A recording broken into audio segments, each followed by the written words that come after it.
So now we have to be nice because it's recording. That is not possible for you. It's true. That's probably true. That's very true, actually. And now, Sheila, this is where we start to figure. Now we try to figure out. Okay, so when are we actually live? We've been live for about 10 seconds. Yeah, and I'm always right. yeah. I wait for my watch. My watch will ping us saying that. Yeah, nonsense. Mhm. And you're always wrong. That's how It's funny true. it is. It's true. It's always a couple seconds after we've actually been live. So, so now it does say that we've been live streamed. But again, Javid, do you think we're ready? Yes, I think so. I think we're like 20 seconds into it now already. Yeah. All right. First one of the year. Let's go, Robert. First one of the year. Yeah. All right. So hi, everybody. I think we're live. I'm Rob, and you're probably wondering, why do I have the awesome sweater on today? One, it's because I'm cool and I'm trying to keep up with Javid. Two was because we didn't actually get to do one before the holidays. So I thought, well, it's better late than never. So I'm all jingly today, and we have a special guest. Oh my God, you have jingles. So happy holidays to everybody. Hope everybody had a great, holiday Christmas season, and everybody had a great happy new year. And our apologies for not getting to you and talking to you and saying all those great things before the holidays actually started. But we appreciate everybody that hung with us last year, and we're looking forward to getting another year of these amazing episodes underneath our belt, right, Javid? Hello, everybody. Yeah, happy new year. Obviously, great to see everyone back. Yep. Hopefully, you guys have had a great January. Yeah, January's almost over. What are you doing? late. A little late. January 26th. Yeah, January 26th, our first one. But I mean, to be fair, we had sales kickoff last week and all kinds of great stuff here really at Cosmos. So it's again, better late than never. And today we've got a special guest, Javid. Oh yeah, who's that? We have someone here. Hello. Who's that? Hi, everyone. This is Sheetal here. I'm a product manager at One Cosmos. So Sheetal, this is a great opportunity. I know that you report into Javid, so this can be a therapy session for you if you like. If you'd like to go through and talk about all the things that you don't like about Javid, that'd be great. Okay, time to exit here. But we're actually going to talk about things that are a little bit more important than that. We'll save all that stuff to the end. So today we're going to talk about NIST IAL2 proofing. So identity assurance level 2 proofing, correct? That's all right, Sheetal. So before we get started, we should probably talk a little bit about what NIST is. And, for those of you that already know what NIST is, I don't want to talk down to you, but some of you may not quite understand what NIST is or what it does. Sheetal, do you want to tell us a little bit about that, or would you like me to do that? Yes, absolutely. Go for it. So NIST is a federal agency. They primarily work towards setting guidelines for cybersecurity and digital identity. One of their particular topics is around how do you implement digital identity services, and this is specifically handled in the guideline that is referred to as the NIST 863.3 and of late 863.4, right? So for anybody who is looking to see how can you make sure you're granting access to the right people at the right time, as a digital service, this is a guideline that should be of concern. That's cool. So, when you look at identity proofing, right? So we all know how we prove identity kind of in the real world, right? We got a wallet, Javid, when the cops pulled you over last night for speeding, they came and tapped on your window and said, can you show me your wallet, right? I believe that's how, or your driver's license, right? That didn't happen because I sped off. Okay, that's why you got that cool leather jacket on today. So, so how do we do that kind of in the digital world? So I guess to that, Sheetal, why is identity proofing important to a business, or government or individual? Tell me a little bit about, why identity proofing kind of in a digital sense is important. Okay, so I think the most important thing is online fraud, right? Robert, if you don't want me to grab your tax refund check and then go buy a Lamborghini with it, then, maybe that's a really good use. This tax refund check? Absolutely. Okay, that's funny. Yeah, so that's a great reason. You definitely want to stop online fraud, especially with any digital service.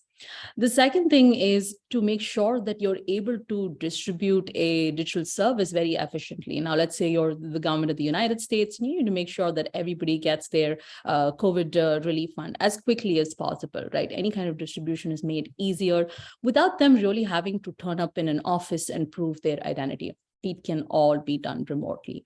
So the speed and efficiency of making sure that a digital service can be delivered quickly to a citizen, to an individual, is of utmost importance from an identity proofing perspective.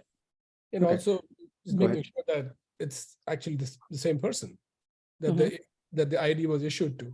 Like, you can prevent in the workforce context, you can prevent a contractor jacking, for example, right? Mhm. That's one highly relevant, should we say, Mhm. use case. Yeah. So there's And then more than just expediency of service. Sorry, Robert, go ahead. that's right. So I guess on that kind of point in that direction that Javed was going with that, what kind of industries, what kind of organizations can, something like an IAL2 level proofing help with? Yes. So when the obvious industry is definitely is to start off in the federal space, right? Any kind of government agency where you want to avail a benefit from the government or your city based on your identity, a tax refund, veteran affairs, those kind of industries are the obvious ones. The next one definitely is from a workforce perspective, like Javed was saying.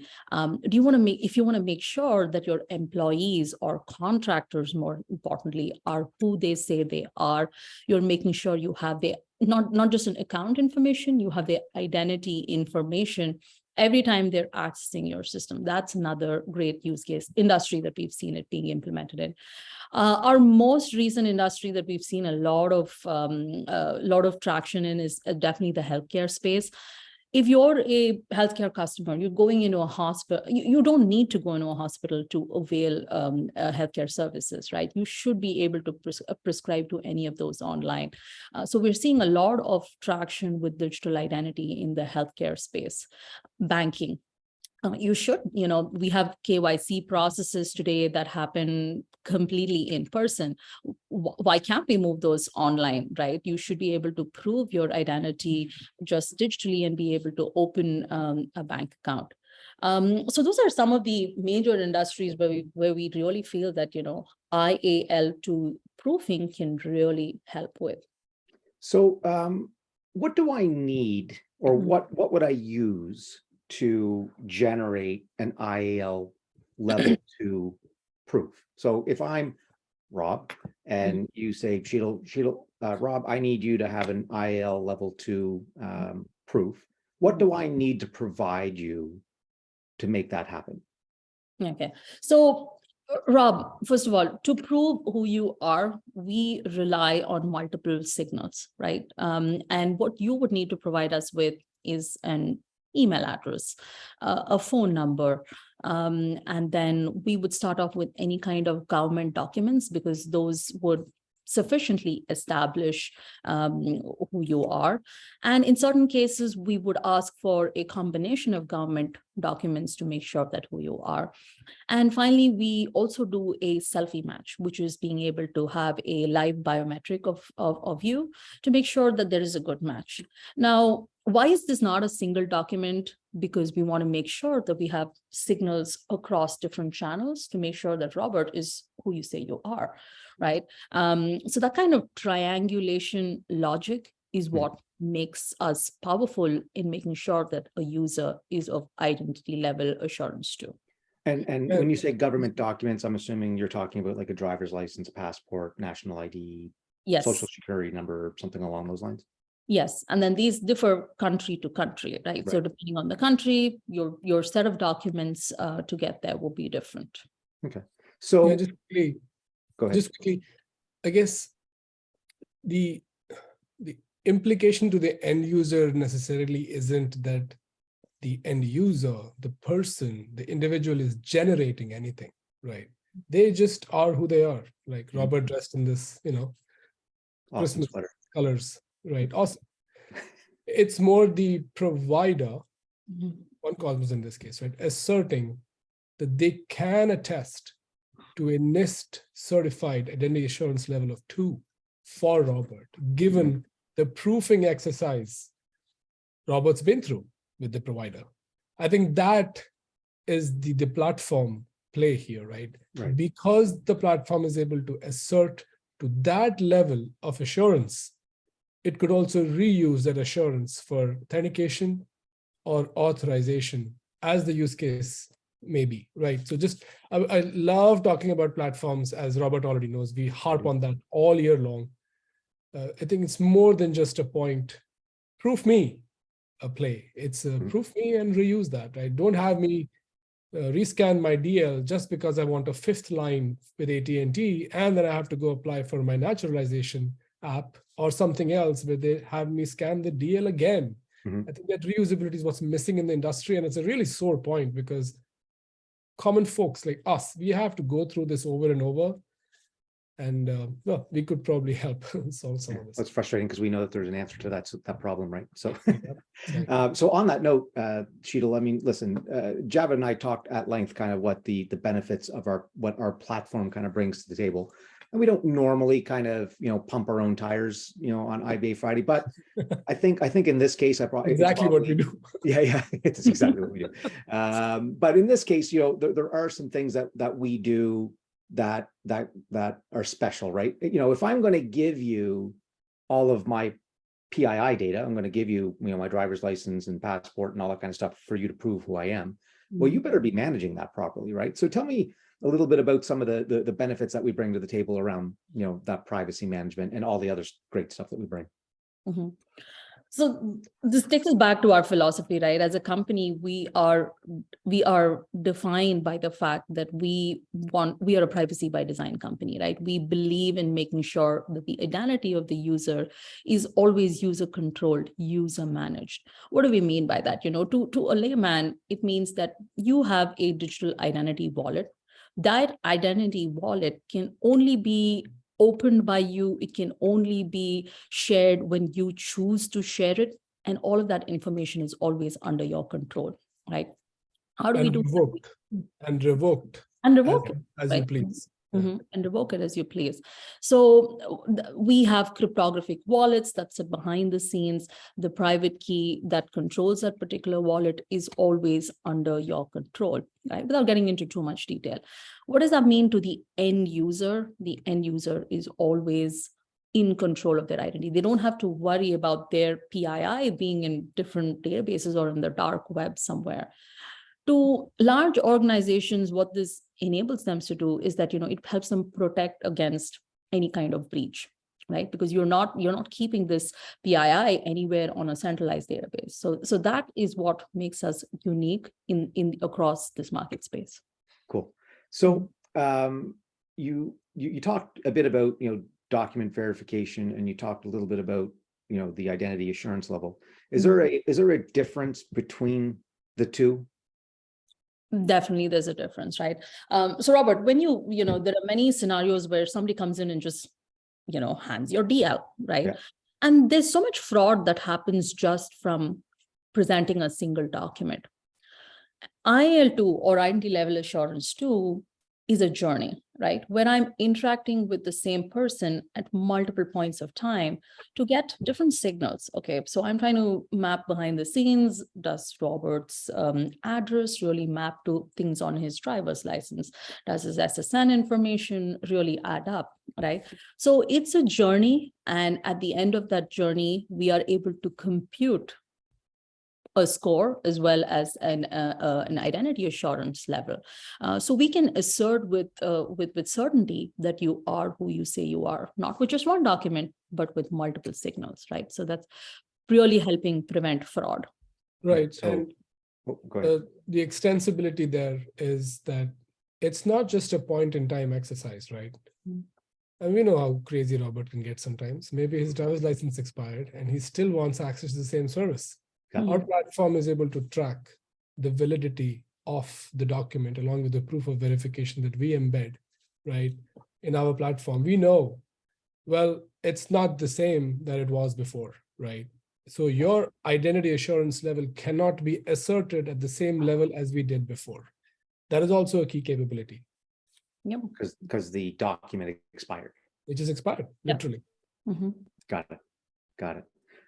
Okay, so Sheetal, why don't you, like, can you show us kind of maybe what that journey or what that trigger for an IAL level 2 could potentially look like? Do you have maybe a demo or a picture that you can walk us through? Just Yes, kind of walk through what it looks like. sure. I'm gonna share my screen really quick. And Robert, we should plug in our change logs. It's a good time to True. plug Yeah. them in. Yeah.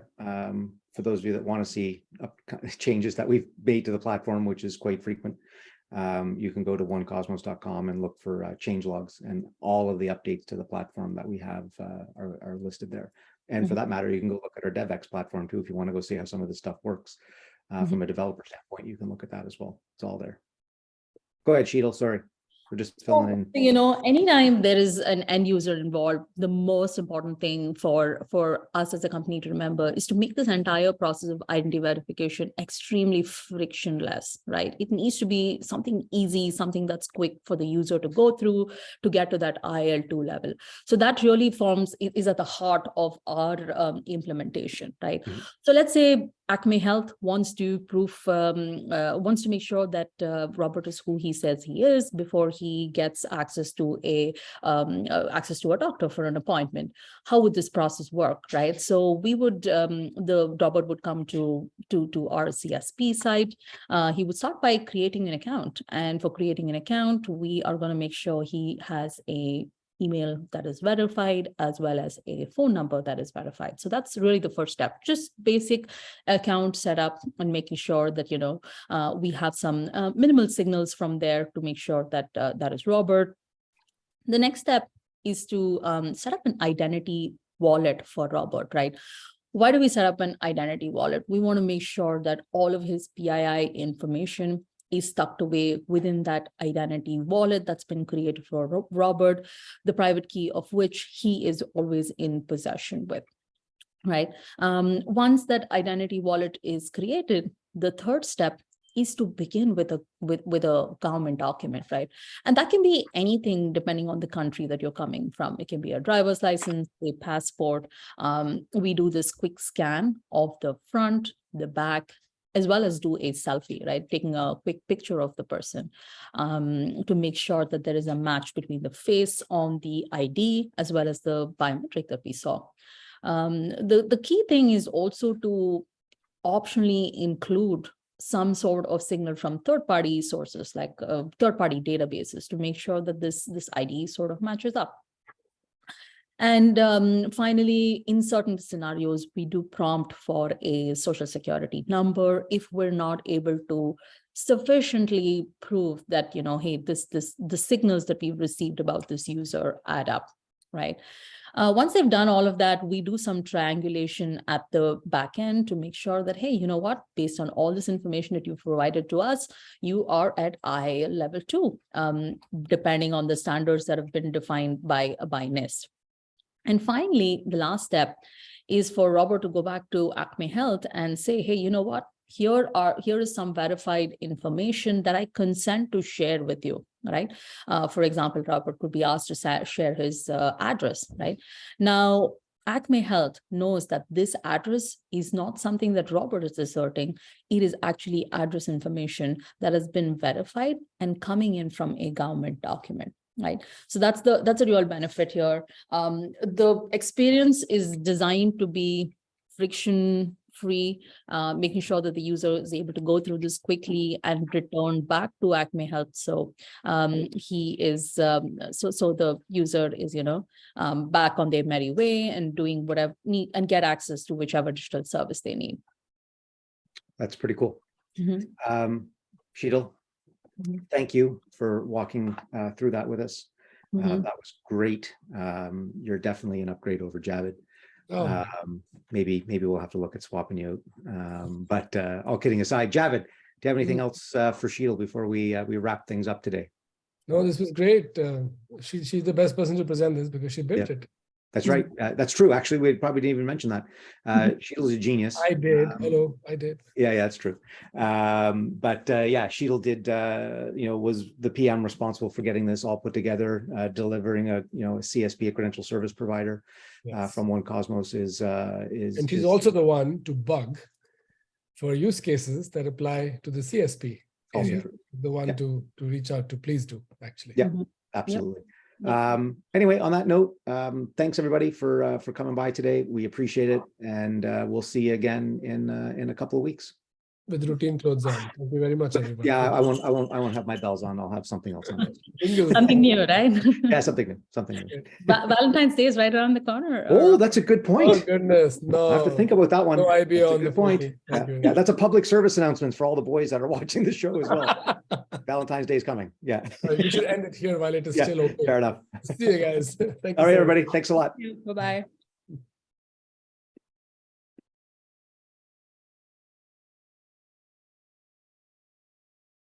It's good, I think.